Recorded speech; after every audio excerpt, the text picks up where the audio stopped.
pobre, mayaman. You know what? Sometimes, I believe in a homogeneous unit.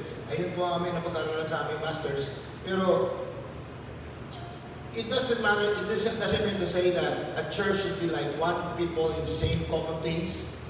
No, I don't believe that. Siguro sa small group, pwede yun. Pero as a church, we must reach rich and poor people. Amen. Amen? We must reach the professionals and the unprofessionals. Amen. Right. All kinds of people. Lahat po ng mga tao. Kasama yung ating mga kapitbahay. Amen. Kasama yung ating mga classmates. Amen. Mga office mates. Amen. Kasama sa trabaho. Amen. Kasama yung ating mga barbero. Amen. Mga beautician natin, mga namananahin ng ating mga damit. Amen. They are part of those, all kinds of people that God would like us to have. Of all nations, sabi dito. Of all nations. Nations in the Bible is not only nations like Israel or Philippines or USA or Germany. No. Nations are different tribes, different languages. So we can reach out to Chabacano, we can reach out to Cebuano, we can reach out to Taosugs, we can reach out any tribe. Can I hear an amen to the church? Amen.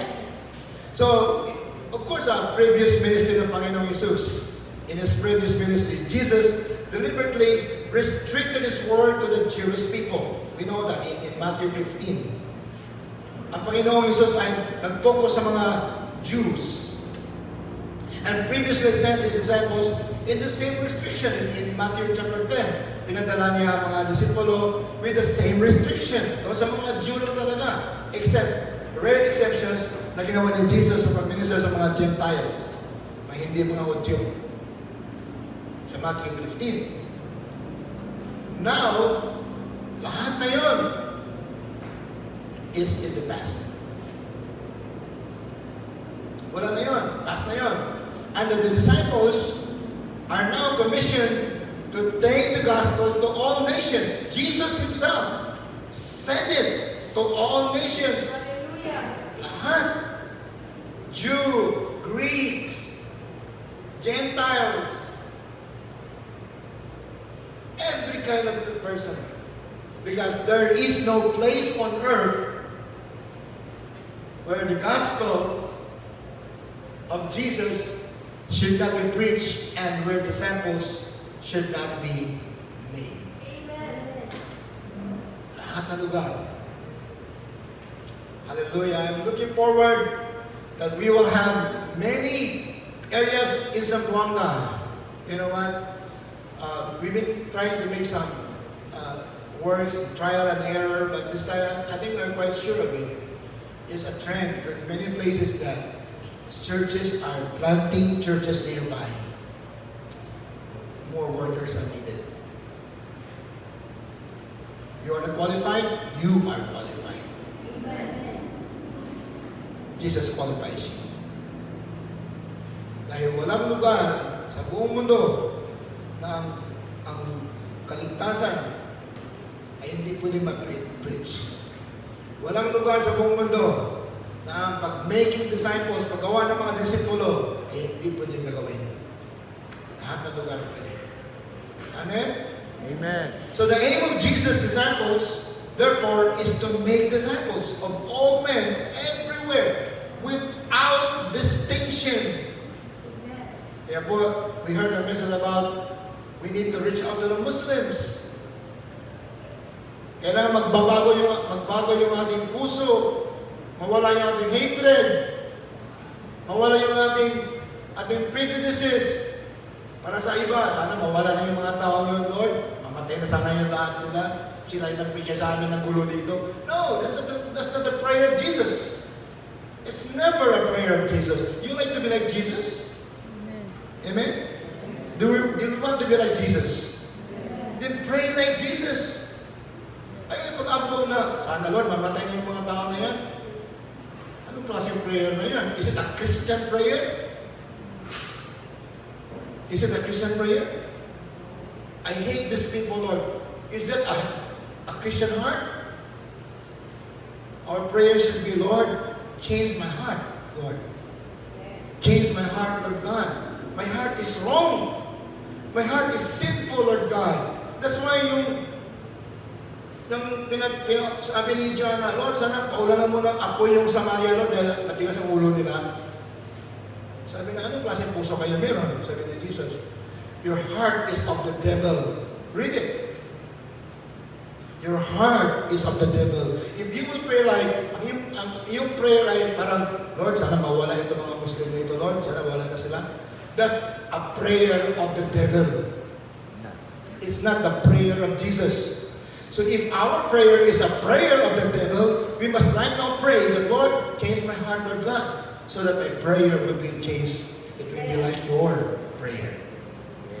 Amen ba mga kapatid? Amen. Without distinction yung sabi. Amen.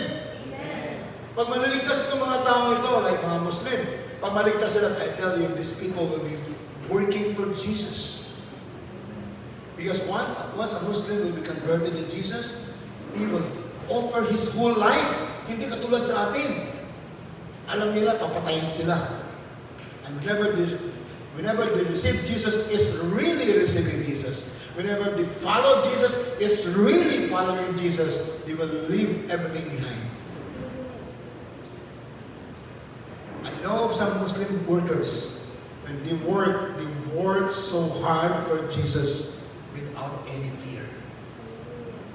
They reach out their own people. Kahit mamatay sila, pwede.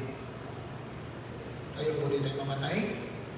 Sila pwede mamatay. Para lang ni Jesus. Kaya po, mali po yung ating pag-iisip. Pag puputok po ang bomba ng mga terorista, ang namatay, mga Muslim na din. Hindi ba mga Christians? Yan ang sa ulo. Ang pumutok ang bomba ng mga terorista, sino namatay doon? Mga Muslim din. Bakit sabi natin, terorista sila? Hindi sila terorista. God loves them so much. They need salvation. And how can they hear the salvation if our hearts are wrong? If our hearts are of the devil, we must change our hearts. Let's pray to God, Lord, change my heart, dear God. I don't want these people to die. I want them to receive you as Lord and be discipled, oh God. Memos ng disipulo. Once these people are discipled, like what we have done, I know that the devil is wanting me to disciple that person. This very influential Muslim. But praise God, I know that the time will come that I will be able. We met him once again, and I told him, I'm sorry, hindi kita na-meet pa, pero I'm still willing to meet with you. He said, yes, Pastor, please. We did that. Without distinction. Amen? Amen. Because why? Because Jesus command to disciples to disciple all kinds of people. Praise God. Amen? What is the Great Commission that we must do it? Another reason is, the Great Commission is God's ultimate command. Panapos bang command? Katapusan ng command. He didn't say, okay, obey Ten Commandment number 1, obey Ten Commandment number 2. Hindi na sinabi ni Jesus yan. Sabi niya, if you obey this, as if you obey everything.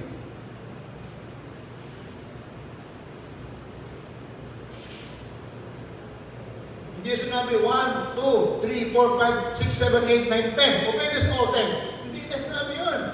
Isa lang sinabi niya, go and make disciples. Go and make disciples. It's God's ultimate command. Before He went back to heaven,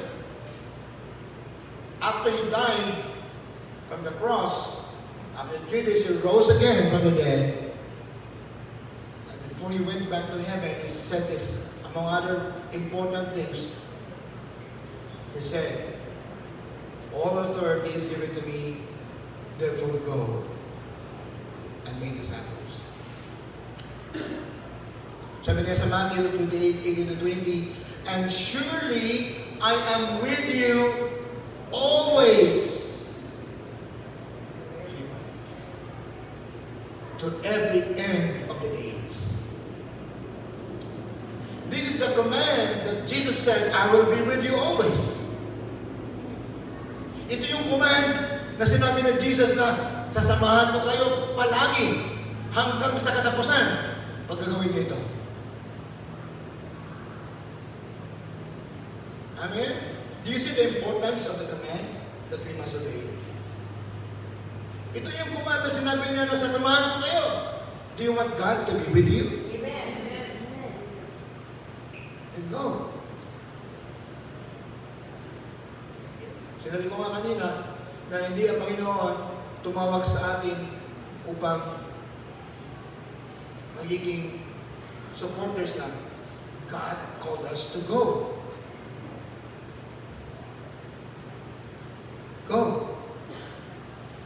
And surely I am with you always to the very end of the age. Remember the message last Sunday? Remember the message from last Sunday? When Christ is not Lord of all, what? He is not Lord at all.